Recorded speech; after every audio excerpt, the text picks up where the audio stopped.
This video will teach you 2 betting strategies to profit from the NBA playoffs as a sports gambler.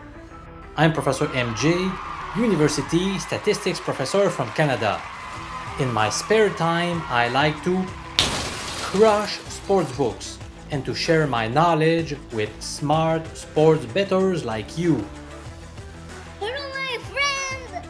This is my daddy, Professor MJ! Section number 1, Introduction. Alright, so what are my 2 methods when it comes to betting the NBA postseason? The first approach looks at how teams respond after getting blown out in the most recent game of the series. Meanwhile, the second technique will show you precisely how to bet Game 7s. The betting systems presented in this video rely on a statistical analysis based on 27 years of NBA playoff games. The data covers the 1990-91 to 2016-17 seasons. In total, we have data on 2,072 postseason games. Don't rely on picks made by scammers who only use their subjective opinions. Instead, why not use betting strategies that have proven to work over the long haul? That's the whole goal of this Professor MJ YouTube channel. Section number 2. Winning or losing against the spread, or ATS in short. Before we dive into the main content, I need to explain a very important concept. Otherwise, you won't fully understand the rest of the video. What does it mean when someone says that a certain team won by 12 points ATS or that they lost by 5 points ATS?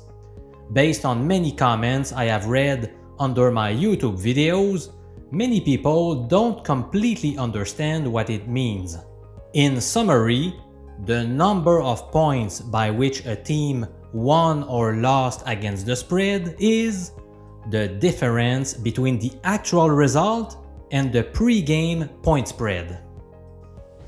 Let's do 3 quick examples. Example number 1.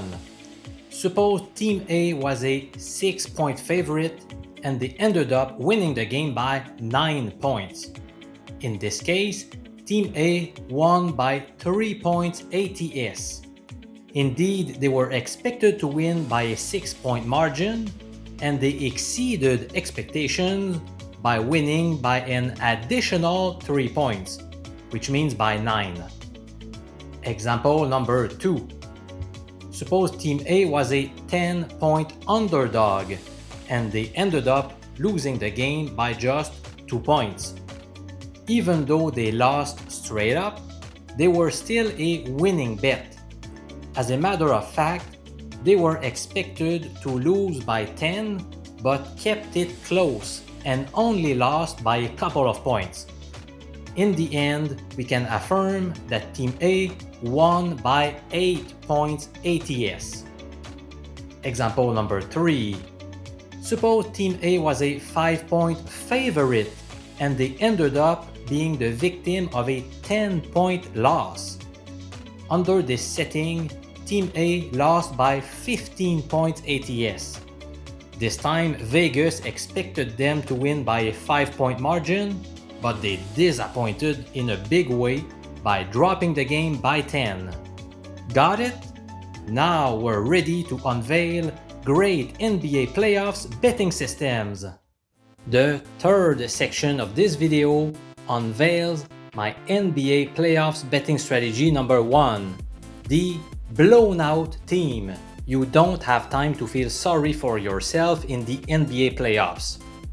Do teams historically tend to bounce back in their next game after getting embarrassed against the spread, ATS?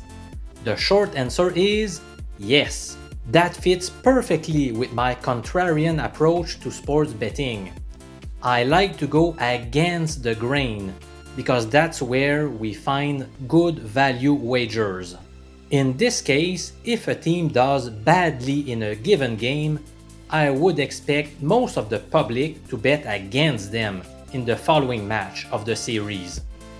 That forces sportsbooks to adjust their odds, and it creates good opportunities for contrarians like us. Obviously, as a statistician, I need data to back up my intuitions.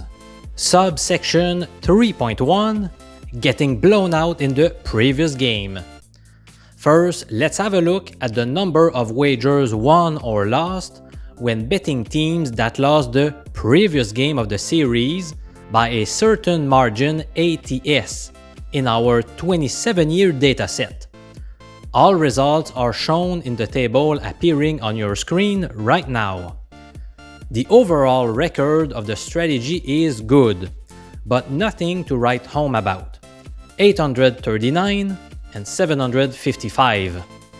Still, a 52.6% win percentage is enough to overcome the vigorish, since you need to win at least 52.4% of your bets when betting at minus 110 odds, or at least 51.2% when betting at minus 105 odds. Also, I was stunned not to observe a single row where the win percentage went below 50%. That's truly amazing. Notice how the win percentages generally increase as we move down the table. More specifically, teams that have lost the past game by 12.5 plus points ATS hold a 271-213 record ATS. That's a 56% success rate. If it got destroyed by 22.5 plus point ATS, you get a 67-45 record, close to a 60% success rate. That's an amazing betting angle. Those are pretty convincing numbers over a large sample, and it goes in accordance with my initial intuition. So we have a perfect mix for a betting system that we can actually trust in the future. Subsection 3.2 Getting blown out in the previous 2 games. Next, I wondered if I could find a nice trend by looking at the previous 2 games, and I did.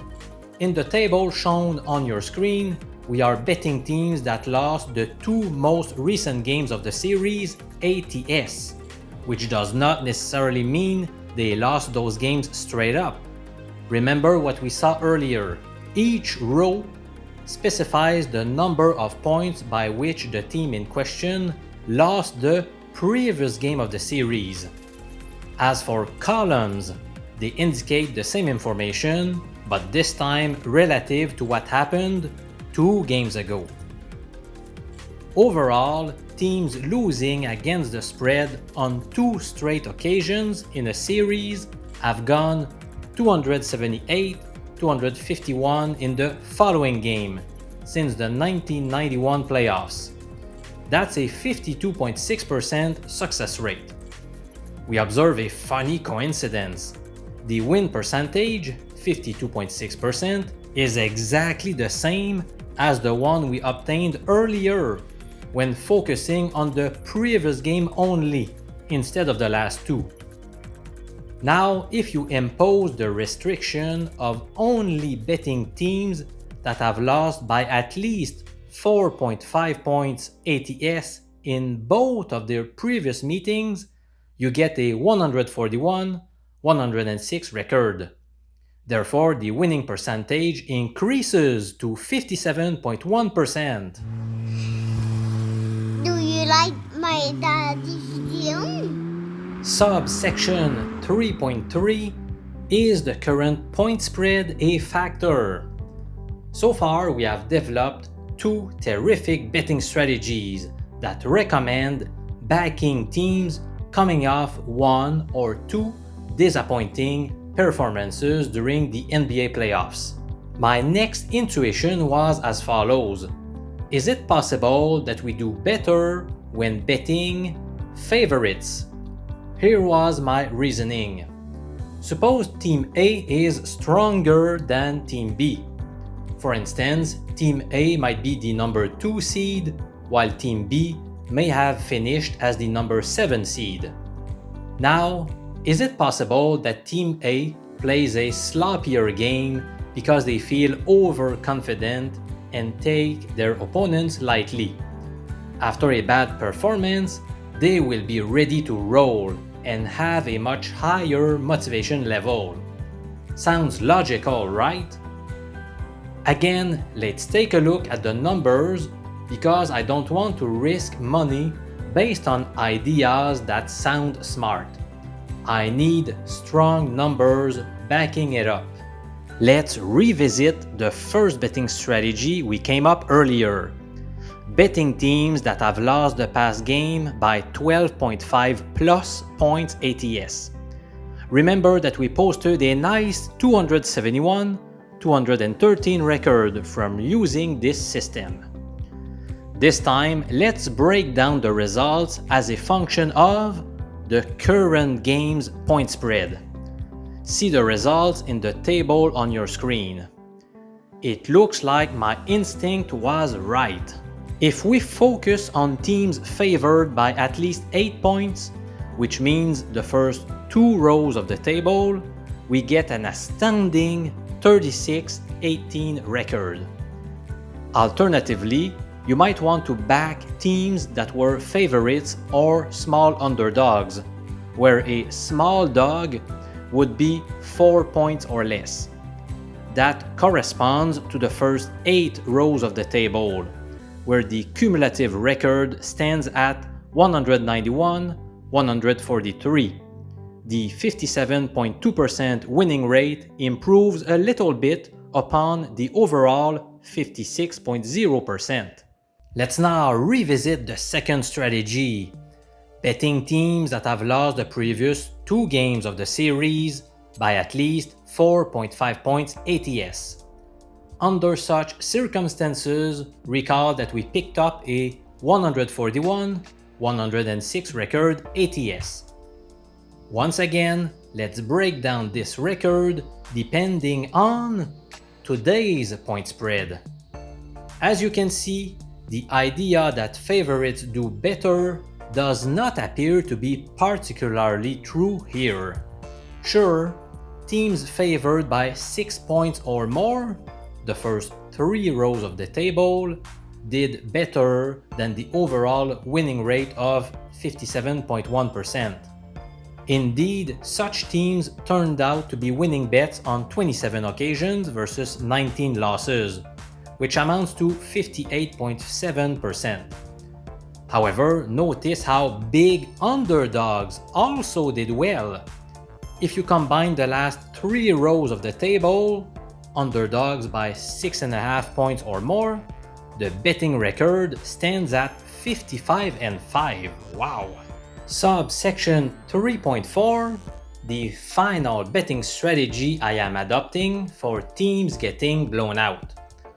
Feel free to select your own betting criteria after taking a careful look at the tables we saw, but here is what I have personally chosen.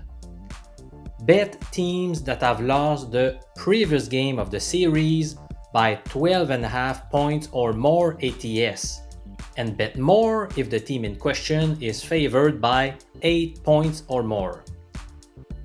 Bet teams that have lost the previous 2 games of the series, both by 4.5 points or more ATS, and bet more if the team in question is favored by 6 points or more.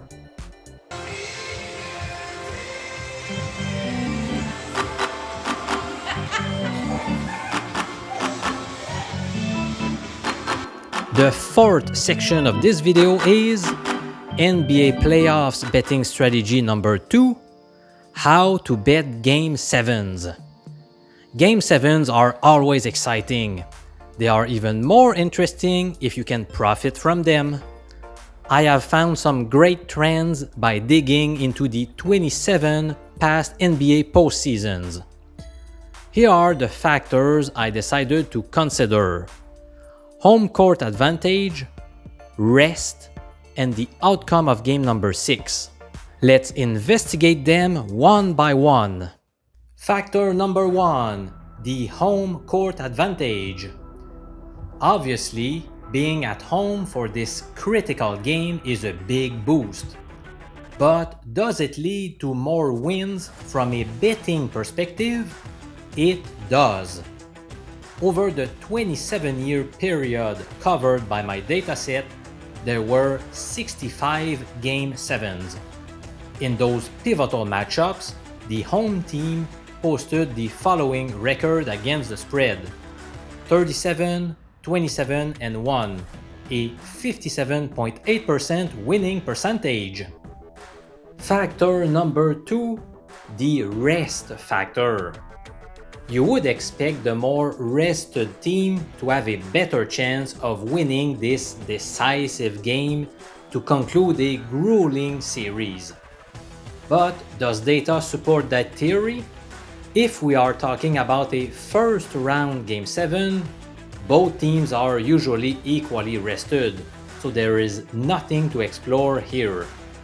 However, from the second round and up, let's call the more rested team the squad that eliminated its previous opponent in fewer games than their Game 7 rivals. In other words, we are focusing on teams that are coming off an easier series.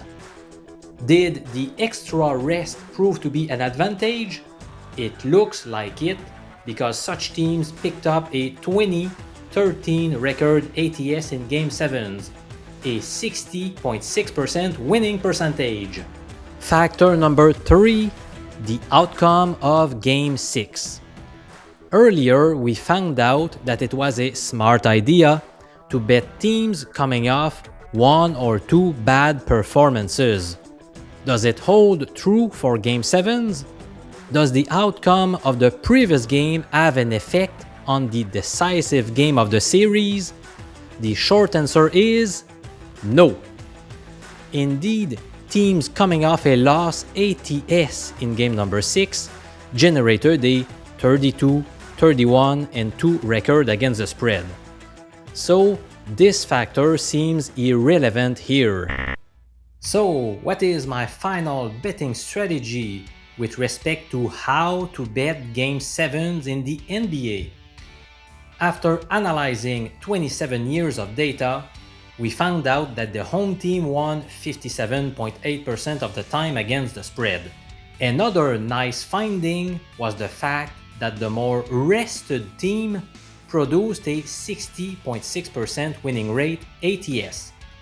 Now, what if we combine those two determining factors together?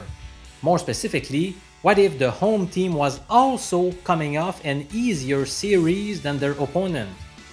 In this ideal case, the team in question yielded a 12-5 record ATS over 27 years. This 70.6% success rate is even higher than everything we've seen so far. For this reason, my ultimate recommendations pertaining to NBA's Game 7s are: if the home team is coming off a longer series than its opponent, stay away. If both the road and home teams are equally rested, bet the home team. If the home team is coming off an easier series than its opponent, bet an increased amount on the home team. I hope you appreciated this video and that the betting strategies for the NBA playoffs described herein will earn you a fair share of profit. If you like hockey, or if you simply like to make money, I invite you to look at my video called How to Bet the NHL Playoffs. You will find a lucrative betting system that will hopefully help you pick more winners when wagering on NHL postseason games. Simply click the card appearing in the bottom left corner of your screen to view it. Also, don't forget to subscribe to this sports betting YouTube channel. I'm Professor MJ, PhD in statistics. Thanks for watching, and I'll see you in another video.